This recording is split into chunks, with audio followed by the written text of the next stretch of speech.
Hey everyone, welcome back to this week's episode of Sounds of the Diaspora, Artist to Artist, a conversation with Dion Parson. We would like to thank you for taking the time to join us today. We have a special show today. We're very excited. I'd like to thank our listening audience around the world, here in the US and internationally, for joining us, and we thank you for your support. I'm very excited today because I'm looking forward to the information I'll be shared. Our episode today is entitled The History of the Steel Pan Volume 1, and is going to be featuring two of the world's leading premier steel pan players, Mr. Victor Provost and Mr. Leon Foster Thomas. Please welcome them to the show. Gentlemen, how are we doing today? Mr. Provost, Mr. Thomas. Good. Excellent, man. It's a pleasure to be here. Yes. Thank you for agreeing to do this show. I know we've been talking about it for a while, trying to put it together, and you guys have been very supportive in doing your research and getting stuff in order. So tell us where you're located. Foster, I see you in England. Yeah, currently in London, doing my studies over here. So yeah, taking in the cold. Taking in the cold, okay. And where you from originally? Originally Trinidad. I was born in San Fernando, Trinidad. So big up South Trinidad. All right. So you bust off to go get some education. I love it. My main man, Victor Provost, welcome. How you doing? Hey. What's up, Dion?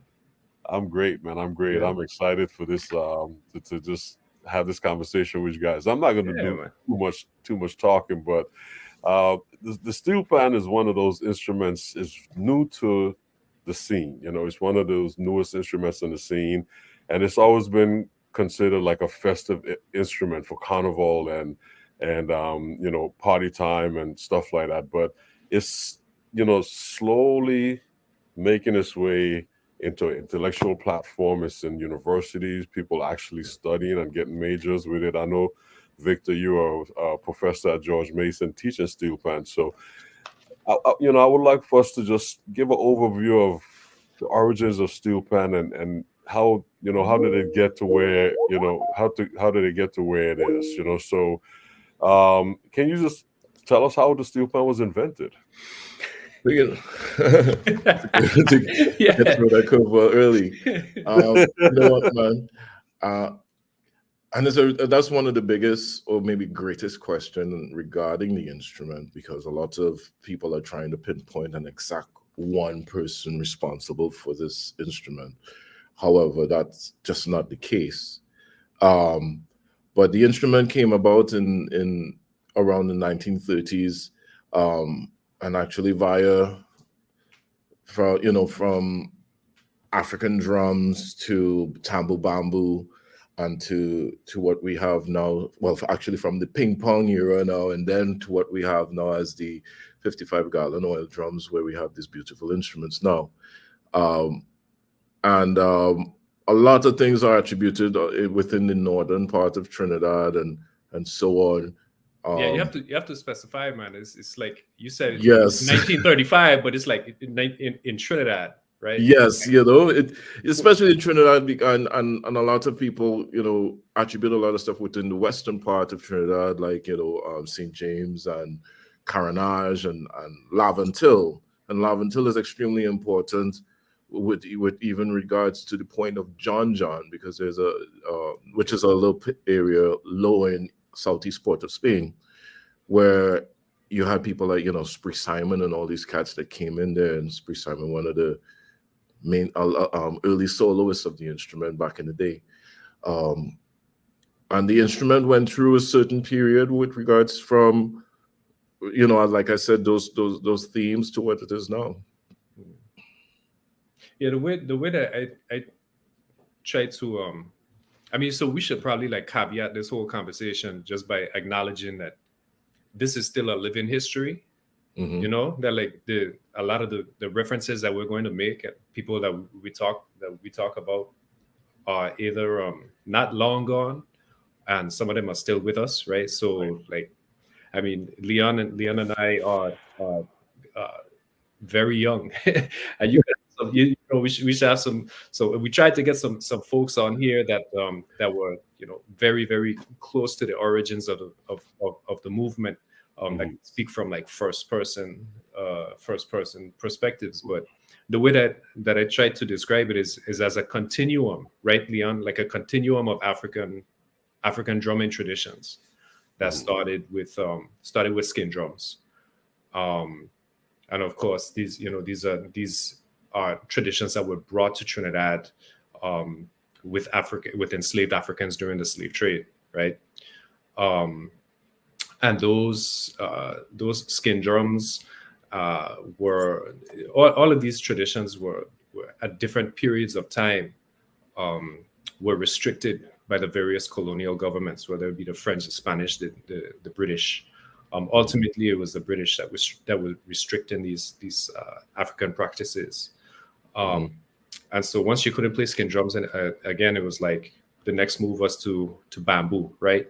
And then once bamboo is restricted, then it's a move to kind of found objects, right? Like dustbin covers and paint lids and little. You mind if I interject there? I kind of lost you guys a little bit.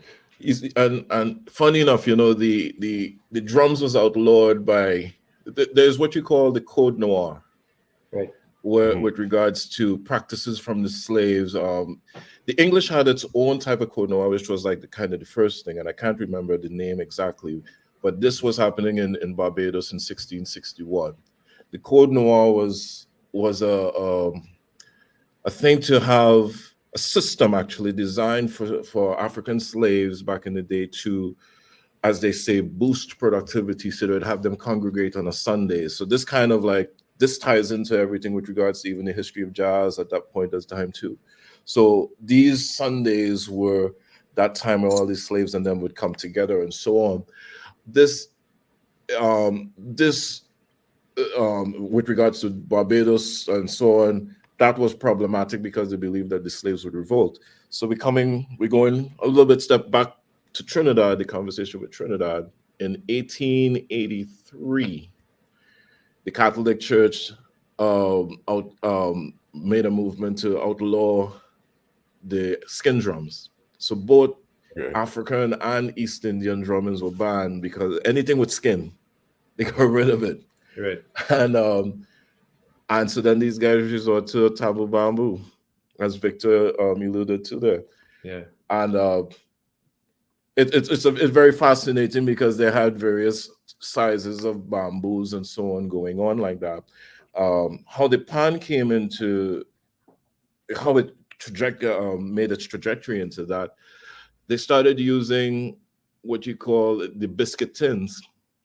So the bass drum of the bass bamboo of the Tambo Bamboo group continued splitting because of the constant knocking on the floor and on the road and stuff like that. And they also was kind of concerned that it was damaging the roads.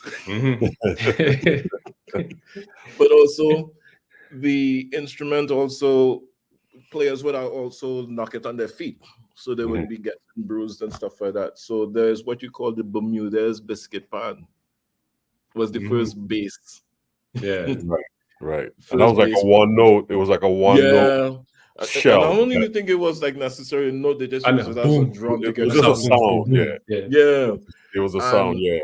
Exactly. And so the guy, Andrew Beddoe, who was a big time drummer in Trinidad, came out of Sealots.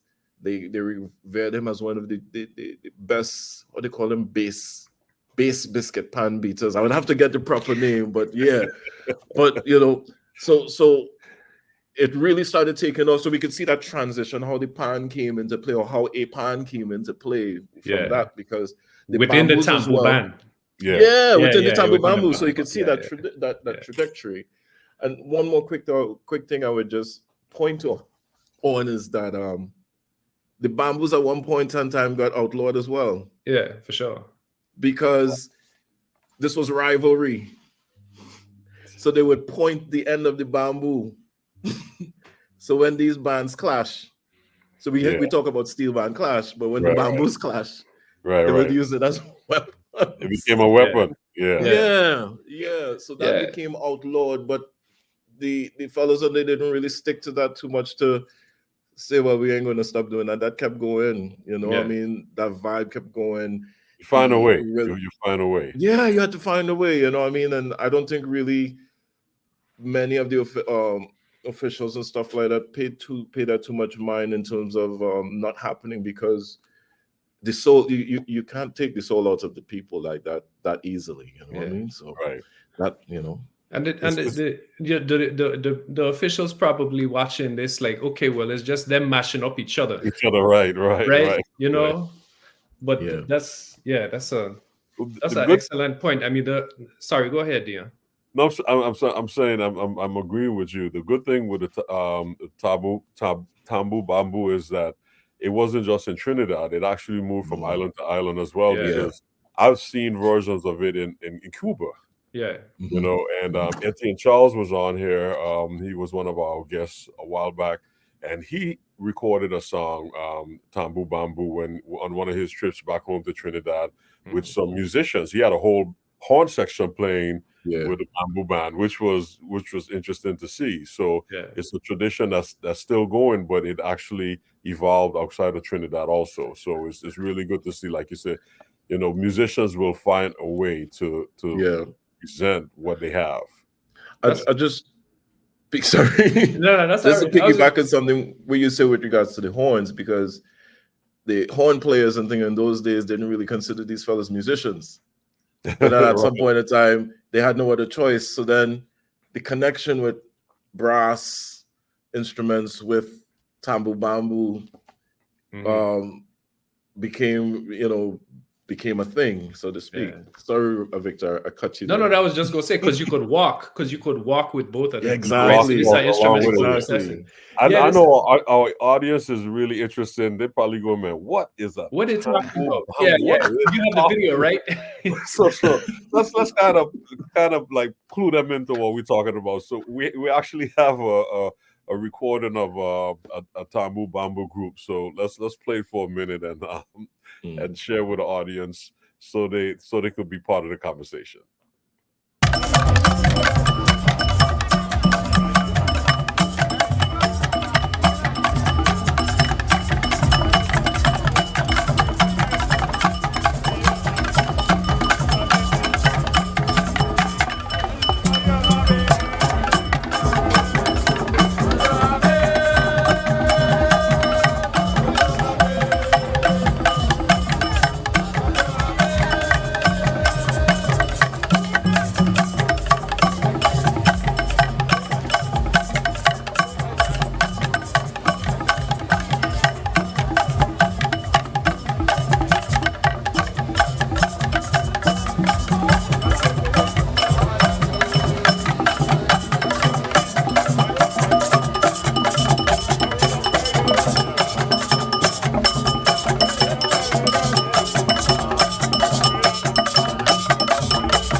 Hey man, that's a hard groove. I could vibe on that for a while, man. It's like, the sweetest thing, man. It's the sweetest thing, man. Tell me about it. It's like, and you see the one bass pan, you got two notes on there. Yeah. Resonates to everything. You know, that's man. Great, man. That's great. It's So I hope the audience caught that, because now they could be like, okay, we know what the tambour bamboo. Yeah, for sure. And Leon, you ever think? I'm sure you think about this, man, because you play a lot of hand drums too, right? I mean, what was your first instrument? Foster? Yeah, Did you start playing djembe? Djembe, yeah. Djembe, right? Yeah. Okay. Yeah. And did you come up like around like the spiritual Baptist, like Shouter Baptist scene, or? I grew up in the church. I grew up heavily. Yeah. So that, I mean, so all of those, the way that I hear like tambu bambu is just a movement of all those same like interlocking rhythms. You know what I'm saying? From the high parts, the low parts, and the bass parts, and the djembe, and just move them to the bamboo one time. Literally, and from the bass bamboo to the just kind of like how they structured it. They had I have my notes and all that. You all have me taking notes. So the longest one is the bass bamboo, and then you have the chandlers, which is the second one. Then you have the cutters, and then the fule. So all respective of when you because religion and everything is connected. African religion and everything is like that is connected. Shango, Orisha, and all that stuff going into that. Deities and so on. So again, you're summoning ancestors and the saints and so on to get these things happening. So we all call it a vibe, but we're invoking a manifestation of whatever that is. But this the sweetness that you can't even teach that. It's a conjuring. It's a conjuring. You have to live it and be part of it and experience it that way. Yeah, exactly. Absolutely. So when we dial up the next video, right? And we check out the next little piece of music, like just for the audience to kind of put their ears on the fact that like those same rhythms now that you just heard on the bamboo are now going to transfer over to metal. You know what I'm saying? Like the dustbins and the biscuit tins and stuff, right? But this is before, break drum, any kind of piece of iron metal you could find. I even want to chime in on something with regards to like because iron. I saw a discussion recently where people was like questioning big controversy. Big controversy. I stay out to that, but to a lot, especially with regards to like religious stuff, and people talk about Shango and stuff like that. Iron Shango, but also could you just like don't glaze over that? Could you speak a little bit more on like on the Orisas and like so just like Shango is the deity, the god of iron, right? Because they were determined the Orishas as the religion of the Africans that came over, and some say that it's called they would term it Shango even in Trinidad and Cuba. It would be called Voodoo in Haiti, Santeria, and so on, Candomblé and so on. Pretty much almost the same kind of vibe, and with regards, and then so you had like deities or such as Shango, you had Oshun, you had Ogun, and for different various saints for different various reasons and so on. But they say Shango is the iron, Stipan, or everything iron, Shango, God of thunder kind of thing. And so these things are so people look at it maybe very by the way, and I see that time and time again, but the pan and everything around it means so much towards us and connected, especially within the Black Atlantic, so to speak. The Afro diaspora of the Caribbean. The diaspora within that Black Atlantic. And so I think once there's a greater understanding, which is really great why we're doing this, I think you would see a better view on how, or people would have a better view on how this thing really works and respected at the same time. I wanted to say something with regards to the iron, because one of the first instances of the iron is the bottle and spoon. A lot of people take that jokingly, but like the early time, the rhythm of the iron was really came from like this bottle and spoon. Gang, gang, gang, gang, gang, gang. And they used to use all gin bottles back in the day because that was the thicker bottles and stuff like that. So the rhythm, so that along with the tambo bamboo,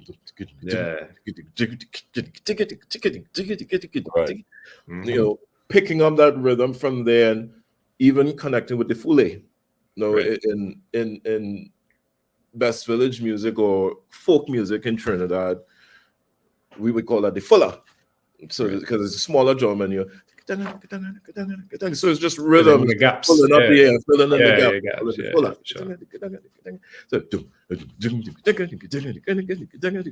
And pulse. Syncopation that carries exactly. That syncopation is extremely important. So I would say one more thing, but so the pulse, it's because it's taken me there. A lot of folks, when they try to play calypso music or even Caribbean music, they try to focus where one is. Right. And in actuality, the one is there, but the pulse is not actually the one. Right. We answer the one. Right. Yeah. E's and R's. So that's where your pulse is. Right. Even if you're playing 16 notes, you never exactly the downbeat. It's like the one E and the E. Is the E. The E is like or the E and the R. The E's and the R's. That's what it's exactly the rhythm. Yeah. Hey D, this is a digression, but that's the same way I think about swing phrasing, man. You know what I'm saying? You like phrasing 8 notes in a swing line. It's all the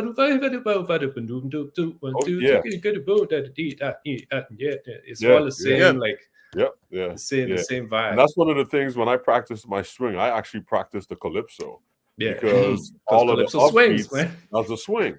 The swing is not the downbeat. The swing is on, it's on the upbeat. That's the pattern that carries it. But man, hey, this is so great, gentlemen. It's going to take us somewhere. But we got to stay to the script. We got to stay to the script. So we're talking about all of these syncopated rhythms, and we talk about the tambo bamboo and the iron. And what I love about the iron, that being a prominent instrument, not only in calypso and Afro-Caribbean music, but as the lead instrument in a lot of the African diasporic rhythms. So all of those drum ensembles, they have an iron player that actually dictates the transition from one place to the next.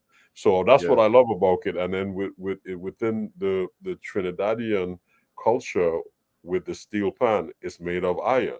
So that vibe was transcended into the pan. And we have the earliest recording of steel pan here. I would like to pull this in for our audience because we can go on and keep talking, but we always have to remember our audience, gentlemen. So we have a recording here of one of the first recordings of steel pan here. So this is I think it's Helyard Steel Band, with Roaring Lion, the Calypsonian Roaring Lion. And this is how you would, you could imagine this sound like on the road, right? Okay, so you have a chantwell, a lead singer, and he have his band with him, and they're going down the road, and he's singing, right? Singing, most like bragging, singing about himself, right? And then the next band is coming this way, and the two bands meet, right? So then it's the chantwell job to start singing about the other band, right? Start singing about your shoes and your mother and all of this stuff. And then next thing you know, that's when the clash happens. So let's play this recording for our audience so they could hear what we're talking about.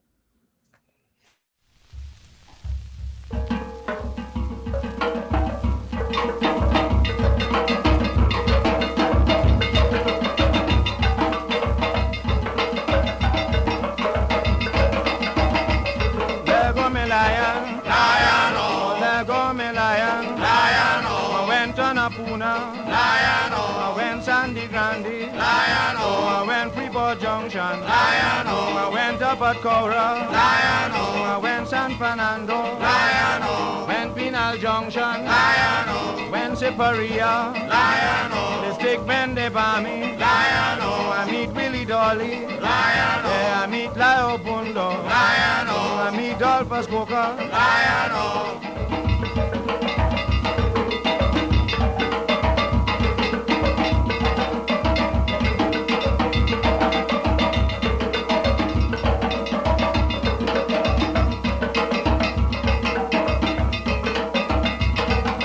Well, Pilgrim, men to kill me, and they want to kill me. Bunks up got outer, met up Joe Pringle, they meet up Elias, called the Hindu dancer, a drunk Richmond's East, it got like Joe Louis, came terrible, and start making trouble. Yeah, lion, oh, yeah, lion, oh. Bunks up Joe Louis, a drunk Frenchman is, I became terrific, I start making trouble.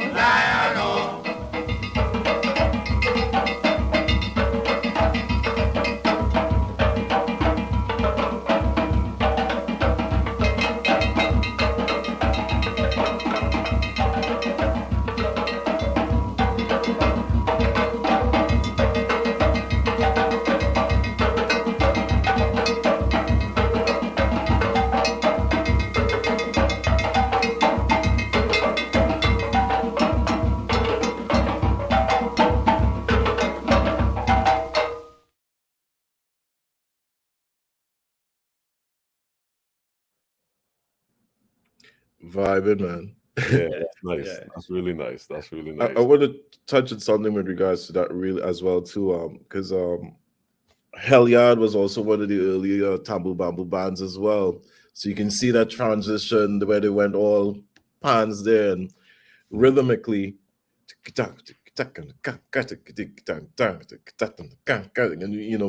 you could hear that, within that rhythm, that calypso rhythm. So it's almost the same thing even when like in the Baptist church. When they're doing adoption, because so that's the connection to Mother Earth in that sense. So the music is so indicative of that, you know what I mean?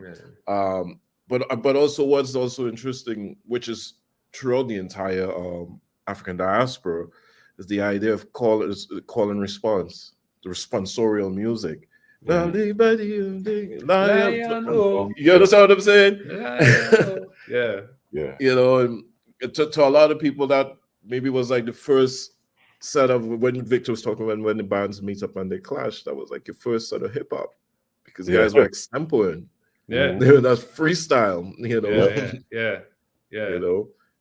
Yeah, there's a lot of connection to modern day music that you hear the foundations there, but it's so organic and so raw. But man, it swings, man. It's swinging everything. Yeah, swings so hard, man. It's just and it's very simple too. It's like but there's layers. The way they lay, it's really amazing.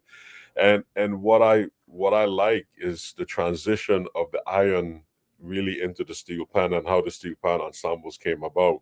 Mm-hmm. And a lot of it at that time was just passed down orally. None of it was really written down. So it's a steep tradition, and you had to be present in order to learn it. Yeah. That's the thing. It's like one of the things that the internet took away from us was that organic presence of being, in the moment. In order for me to get information from you, Victor, you, Foster, I had to meet up with you guys and spend that time. Right. Now it's a little different. Hey, let me zoom and get this, and then I'll go figure it out on my phone. So you could hear the organic essence within those songs and those rhythms, and and it's nothing like that, man. It's really nice, man. But man, this is great, man. I hope our audience is really paying attention to this, because as we progress through the evolution of the steel pan, this section here is very, very important. A lot of people miss this. They don't see the significance of the Tambu Bamboo creating the foundations of steel pan. Yeah. So exactly. As we transition through this process, now we have more pans. We have bass pans, we have lead pans, tenor pans, we have double tenors, we have seconds. and we have what we call a panyard. The panyard is now created. We have so many pan players congregating together that we have ensemble. And I remember as a kid, one of the first pan songs I heard on the radio was the 1812 Overture. Yeah. It blew my mind, man, to hear a steel pan orchestra. It was a group out of Trinidad. I can't remember the name. I was a little kid. Panam North Stars, I believe it is. Probably them. And they were playing it, and I was glued to the radio, man. I couldn't believe my ears hearing this steel pan orchestra playing the 1812 Overture, which I've heard before many times as a kid studying classical music, but never on the pan. And it just, I was just so excited to go to a panyard, and I started hanging out with West Stars, and that was like my first introduction to steel pan. But let's talk about the panyard, because the panyard is a sacred thing also, because you have your hierarchy and your elders and all of these folks in there. How does a panyard work? And explain to our audience, what is a panyard? I just want to. So I mean, the panyard is first of all, it's a communal space, right? Yeah. I mean, it's one of the things that makes this instrument incredibly special is that first of all, it's a band instrument. It's a communal instrument. It's an instrument that you play with other people all the time, right? I mean, this is how it was. It was conceived of as a communal instrument. It's not an instrument that you take by yourself and go play quietly by yourself someplace. Everybody has to meet in the same place at the same time to make music, and so you do that at the panyard. The panyard could be, I mean, today a panyard could be somebody's backyard. It could be somebody's basement. It could be a room in somebody's school. It could be a church. It could be, an after-school program, a YMCA, a Boys and Girls Club, right? The panyard is just where you go. But I'm going to let Foster talk about the dynamic of the panyard in Trinidad, because that's a very unique. I mean, so it's in Trinidad and also in the Diaspora. Right? So like here in DC, we have some panyards in DC that like they function the same way a panyard in Trinidad will function, right? Even though it might be in the basement of a church or next to a rim shop, right? So. And that's really well put, Victor, because growing up, the panyard is like your first phase of your community center, or just another community center, as you said. The dynamics of a panyard is crazy. Because you get everything. That's where a lot of us learn music. For me, I learned everything about music. I learned everything about life. I learned, so much there. And then you had every panyard functions different. Every panyard, does their things a bit differently. However, the thing is, it's just that communal place where you make make relationships, learn to play music and pull out a pan, and responsibility. What about my band? And back in those days, the bands were very, how to put it? Whenever the word comes, but it was my band. Yeah. So pride, plenty pride. Pride. That's what I'm saying. So community pride. So this was a great representation of your community. Right. Exactly. There's a lot of people within the community they're not playing pan, but when you see the band going up the road for Panorama, they're with them. They have the jersey, they have the everything. Yeah. But the panyard is also, apart from music, is where you get some food, where you get advice. A nice cook like Invaders Steel Orchestra, which is in Trinidad, Tragic Trinidad, one of the oldest steel bands around. They would call them I think they had what you call the Breadfruit Tree, or Breadfruit Tree Boys, or something like that. But I think the Breadfruit Tree is still there, if I'm not mistaken. But when I was playing it, we used to get some nice breadfruit on a Sunday when we have practices, and you get a nice, oil down and all that kind of stuff. So culture, it's really that place where culture was just passed around. So that oral tradition that you was talking about, Dion, the idea of because you hear all the older heads like, yeah, boy, back in the day, this used to happen. And boy, I got this bustle and I got this here and I get this. And they talk about various, things. And you ain't know to beat pan yet. You know about pan. What you know about pan? That's one of the questions you would get from the old boys. Because you might be a little youth. You might be a little youth, like 3, 4, 5 years old, trying to run behind. You can't even reach. Trying to stand up and reach. You can't reach nothing. So you will find, if you really want to be involved, you will find something to make some music with, right? So that's when you pick up something and beat. Man. But that's I mean the way, definitely, like the Panyard today, and it's of course it's gone through some changes, because back in the day, in the origins, before you could really call it a yard, I mean, it was just somebody's backyard, right? Yeah, well, a yard, exactly. Yeah, somebody's yard, and it was just young boys, teenagers, right? 14, 15, 16-year-olds, being boys, right? So now, like, as now 50, 60, 70 years gone by, and you look in the yard now, like Foster says, is representative of the whole community. So it's multi-generational, you have man, woman. You will see the Panyard is one of the only places where you could see a Rasta man standing next to a white man, standing next to a Muslim in a burqa, standing next to, and all of them playing the same song, right? Making the same music. Yeah. Right. Because that dynamic has changed from fellas, Bajan, as we used to call them, as we would call fellas up to no good, ghetto youth kind of thing. Right. Yeah. And girls could not play no pan. Pan wasn't allowed in church. None of that kind of stuff. That wasn't happening. And and a lot of things attributed to that, but also the stigma of the African people and so on, and the kids and so on. But also then it boils back down even to the Code Noir, what they were trying to do to convert people into Catholicism and all that kind of stuff. So that code which was so integral to whatever they were trying to do at that point, to erase culture, erase these people's background from whence they came, and to force feed Catholicism. So hence all the banning and all that kind of thing. So having these things within the yard now, these guys could have they did something amazing, because look at what we have, look what we're talking about. Yeah, I was about to say, man, it's really interesting. You talk about the Code Noir is similar to the black codes of the underground, of what was happening in the South and stuff. And I know a couple jazz musicians, had songs called Black Codes and paid homage to that and studied that legacy also. But it's really interesting, because as you get displaced throughout the diaspora, wherever you land, you find your way.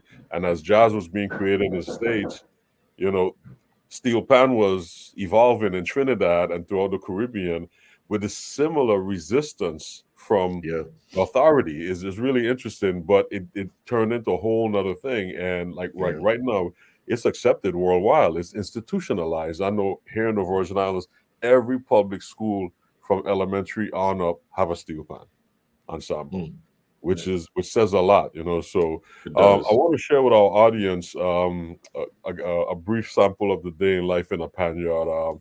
You guys were gracious enough to share a video of us, a video of a Panyard rehearsal with the one and only Bugsy Sharp. Yeah. And we would love to play that for our audience. So let's give it.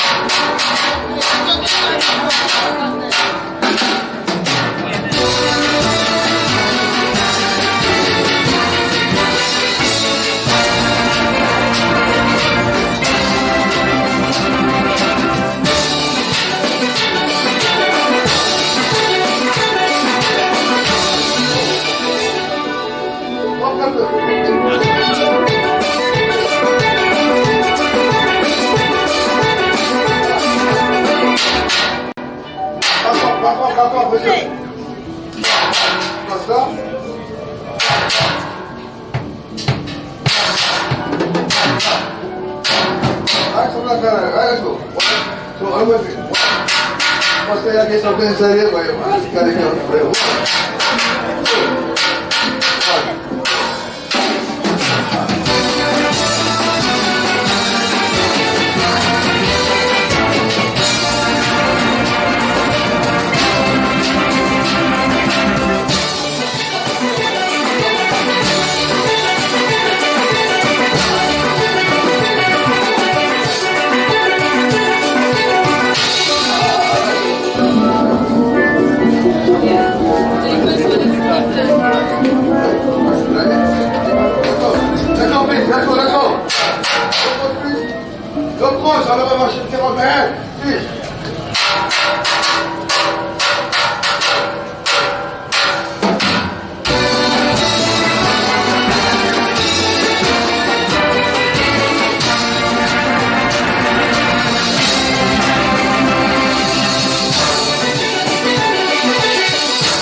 Go ahead.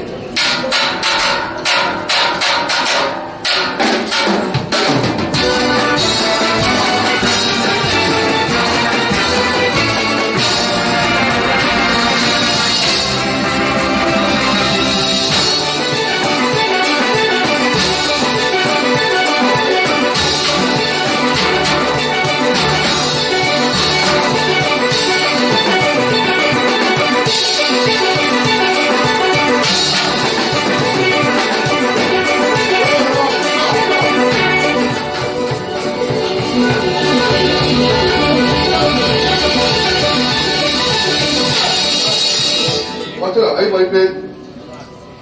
Everybody play together. B. Bass everybody, right? Bass on the high B, right? B, A, G sharp. Right? Everybody. B, A, G sharp, F sharp. High sharp.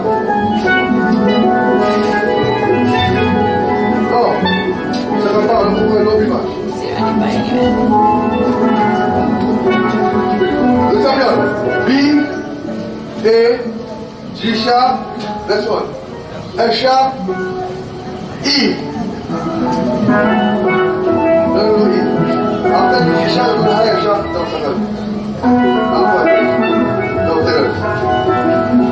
C sharp, next one is C sharp. A.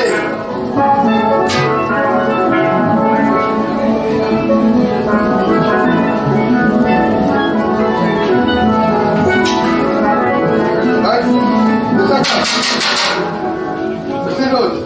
B, A, G sharp, higher sharp, E, C sharp, A. Teraj. One more is A. What please, John? Teraj, one more is Ashman A. High, right? So second. A and D high. F sharp is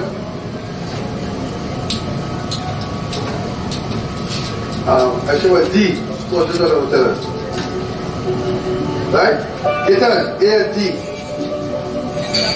4 part F sharp is A. Base is D. So 1 part.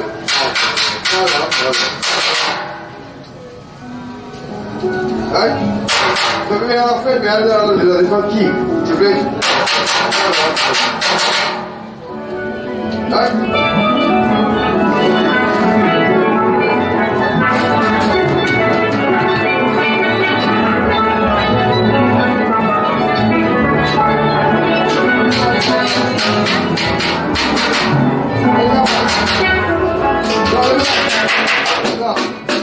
B, A, G sharp, F sharp, higher sharp, E, C sharp, A, chord. Power up, right? Higher sharp. See, right.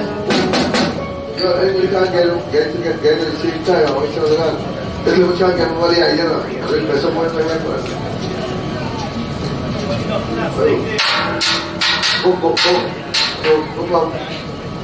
I'm going to get 3, 4, power down. Power down. Slam it out. 2, then after. 3, 4.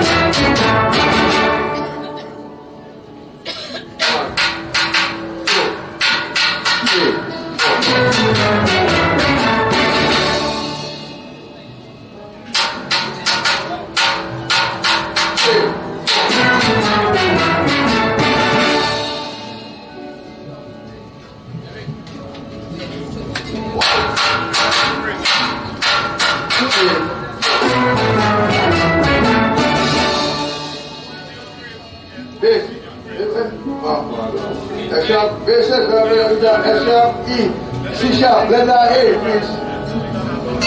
Go to the DDD. Let's go. 3, 4.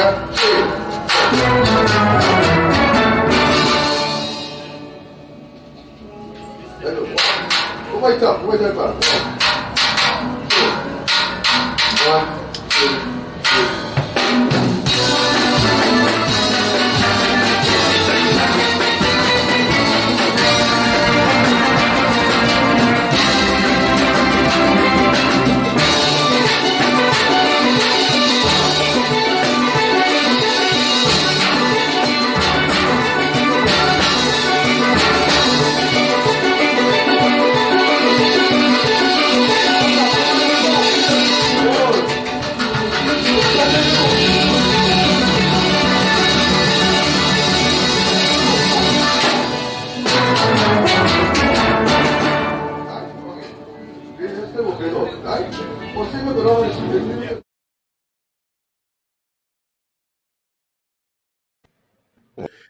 That's what you call an ending. Only upon y'all, man. And to have that much control and just to call out the notes like that and everybody just pick it up is amazing. Man, it's so much. I can give you. Go ahead, sorry. No, I was just gonna say, like, fast. I mean, this is you playing drums. Like, that's you in the video. That's you were there that night. So you should expound on that. But I just want to point out a couple things to the audience that might not be like obvious. The first thing is that this is a rehearsal with an audience, like with a captive audience, right? So that's something you don't find that in other musical traditions, man. Other musical traditions, people, like when you rehearse, it's in secret. Right. You know, you go in a practice room or rent a studio or something, right? And then when you have your show, that's when you get the audience. The steel band is one of the only traditions where the rehearsal gets an audience too, right? And you sit down and you see all kinds of families there checking out the music. And there was something Bugsy said early on in the video. He said, "I stop coasting before it goes out of my head. Stop coasting before it goes out of my head," right? Like you see him kind of step off to the side of the music. Yeah. Right. Step off to the side of the band. He has his head down like this. And everybody, when he said stop coasting, everybody was just kind of like practicing their part or like playing their part.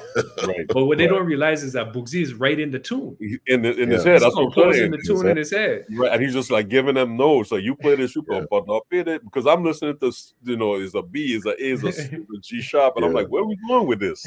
He didn't get him the rhythm, until the very end. It's like, I'm like, wow, that's what came out of this. No, he was he is actually, and my opportunity to work with him was phenomenal. We always call, and this is when we were talking about the panyards. Every panyard has its own identity. Phase two, the band that we was listening to, Phase 2 Pan Groove. We call that the village. And or sometimes we call that the University of Phase 2 Pan Groove, because no matter how much music we would have known, we gone to school and come back to Trinidad, this guy he's so gifted, he's so naturally gifted. But such is the tradition of a lot of steel pan or the steel pan art form, where music is distributed orally. Right.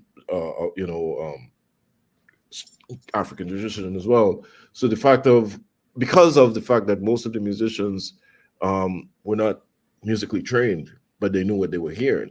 Right. And for him, working with him, I would admire his sense of orchestration.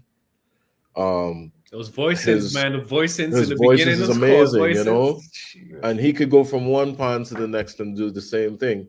For me as the drummer for that type of orchestra, because we're talking, that's for on stage it would be 120, 100 plus, yeah.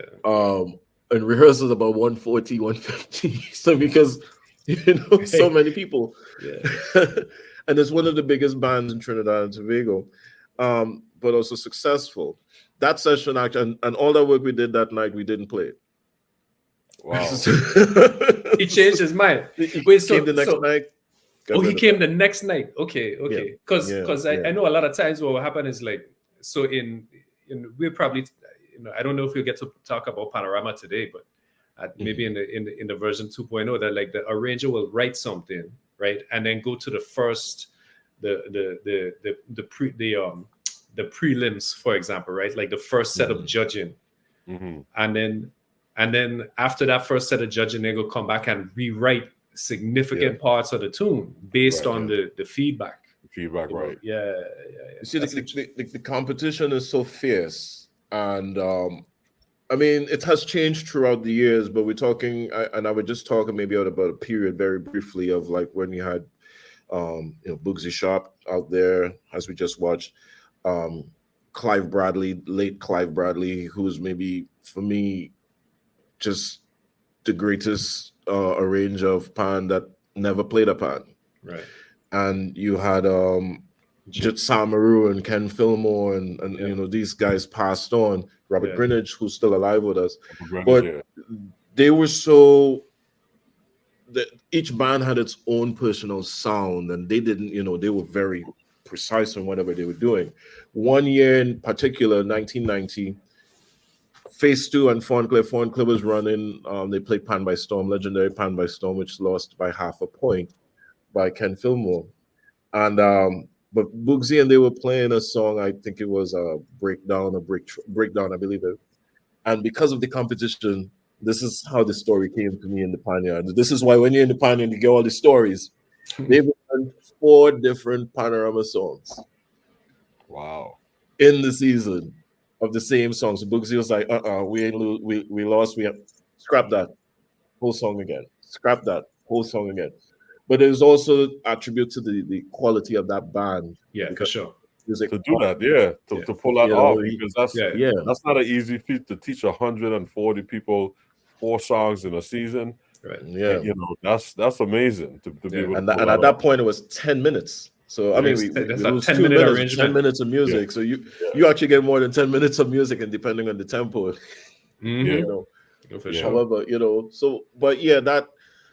I mean, in that session, you saw that session, everybody's in the yard, people getting drinks. You have the corn soup man, you have the guys taking a little smoke in the corner, whatever. Everything about the whole atmosphere of the Panyard. And it's so, I mean, there is nothing like it, as there is nothing like it. And that's certain from October for me as a Trinidadian. Carnival time, October, I'm going to the Panyard even when nothing is happening, because it's that time, October, November, we're learning tunes and so on.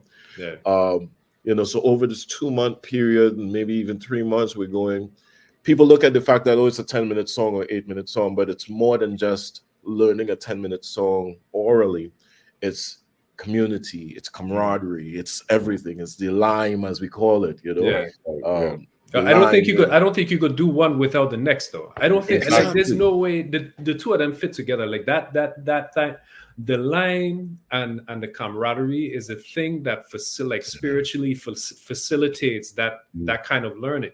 Right. There's no way. It's the backbone behind the Panyard. I think is a beautiful thing. It's a living, breathing organism within itself, because the what happens in your Panyard is so different, like Victor said, from any musical scene. We rehearse as a band, and it's all rehearsal. And but a Panyard, it's a process, it's a whole It is so many different elements that, and I think that's why it's so unique in itself. I mean, from an oral African tradition being passed down, that's what I love about it. It's something that's very organic to the diaspora, and we hold that, we hold that sacred, and I love the fact that it has been accepted worldwide after being, pushed back and looked down upon. It's been accepted worldwide, and it's even, considered an art form on a high level. And you guys have won a number of awards. I have to apologize for not going into your personal background, but we have time for that in another show. I promise you all, you're gonna have your time to do that, and the audience can check in on you and really see, who Foster is and who Victor really is. But there's so much to say here, and I know we're cutting it short, man. We have one more song I would love to play. And this is, to our audience, this is volume 1 of the history of the steel pan, being presented by Mr. Victor Provost and Mr. Leon Foster Thomas, and this is their research on it. But there's so much to be said because there's so many people that have contributed to the history of the steel pan. So this is just part of that whole that evolution of the steel pan, and we will have volume 2 of this. But we have a little bit more time, and I would just love to play one more song if you guys don't mind. Sure. Is this pan in A minor?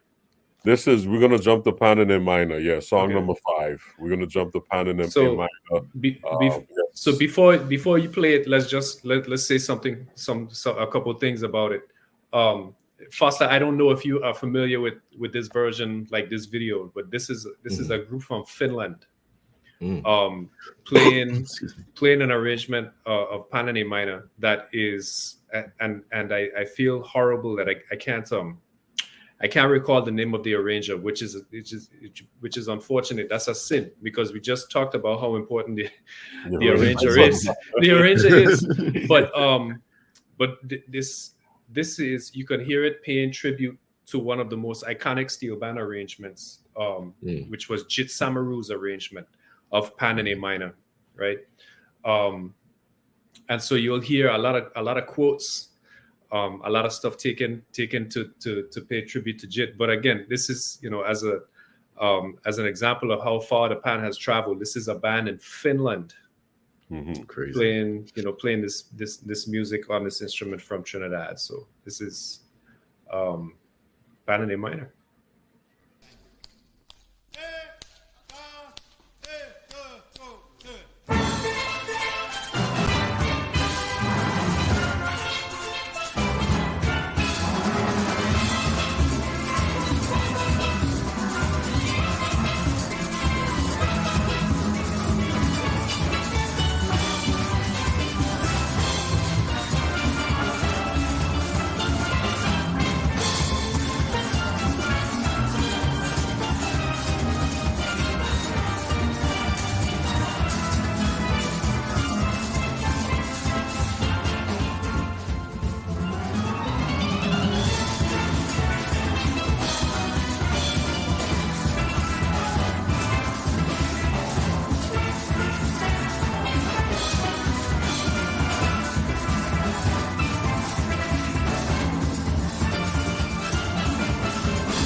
Ari Vitanen. Talk about arrangement. Wow. Yeah.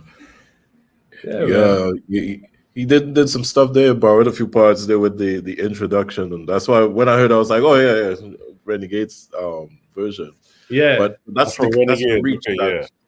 Yeah, but that's the reach. I think that was 1987. That tune, Pan in Mind, if I'm not 80. Yeah, Pan in 87. Quite a few bands played that in the competition actually, and that was one of Jet Samaru's.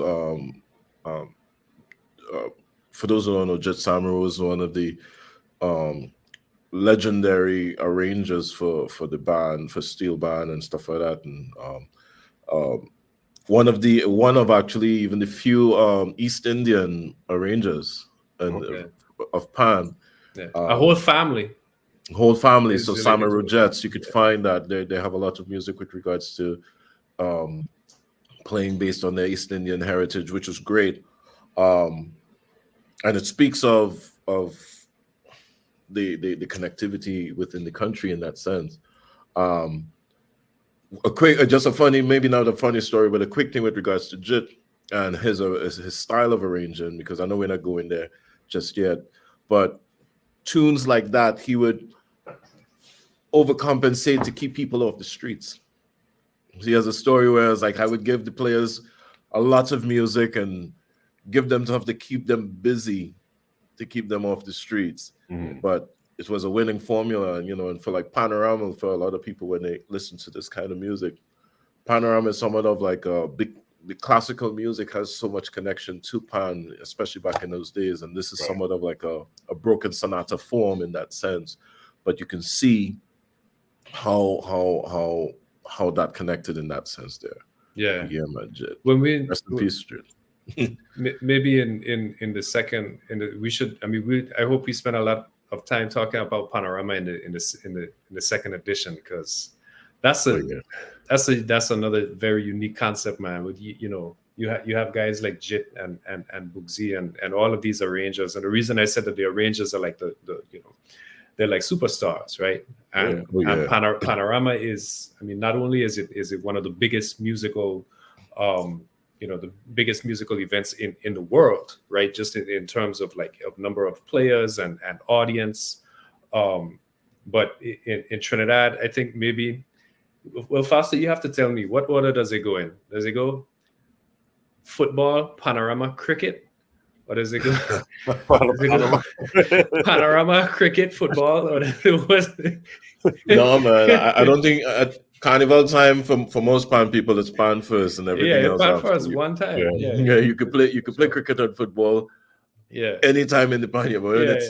Practice time. Panorama first. Yeah, but these guys would take a pop tune. Essentially, it's like a pop tune is it's 3 minutes of musical material. Right, and spin out this long, 8.5, 10-minute arrangement of theme and variations, and exactly. It's amazing. The dynamics is like, the dynamics in Pan, man. When it sneaks up on you, a lot of times you hear this huge overture, and then all of a sudden it goes down to a whisper. Like, what just happened? Yeah. It's just amazing. The emotional component that comes out of the Pan yard also. But it's so important, and it is all the musicality. For musicians that are not formally trained, I think is a hell of a presentation, man. It's I shouldn't say not formally trained, but there's the musicians that study, and that's their job and their thing. But the discipline that goes into the Pan, a lot of people don't see it, man.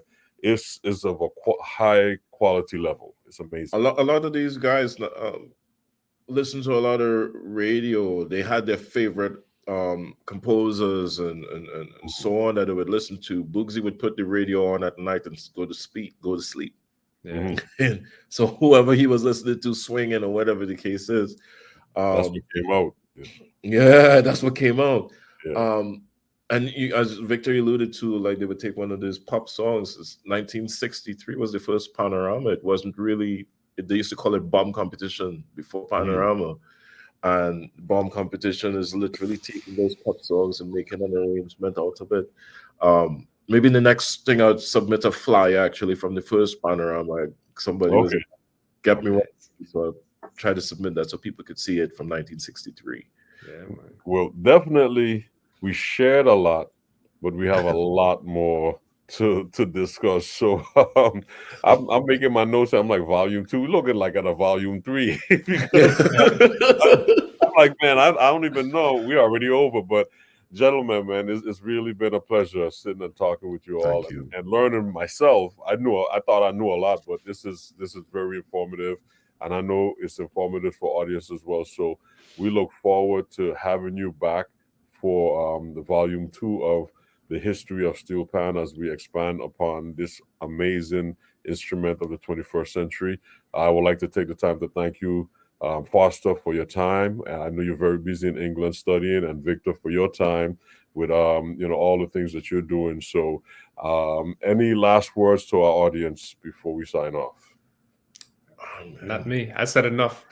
Foster, Foster, you got some things coming up that you probably, right? You know what, man? I mean, like, well, really, with regards to the instrument, before I even maybe mention anything, we just tried. I think this is so great.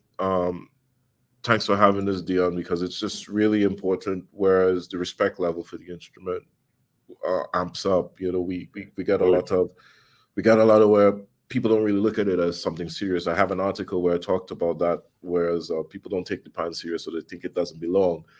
But the more we educate people about the instrument and its beginnings and, what's happening with it, and, how important it is to us, not only as Trinidadians, but as from the Caribbean. It's extremely important, and programs like these is extremely helpful. So, respect for the instrument, just like everything else, it goes a long way. But we head into China after the next month. So we had the Blue Note.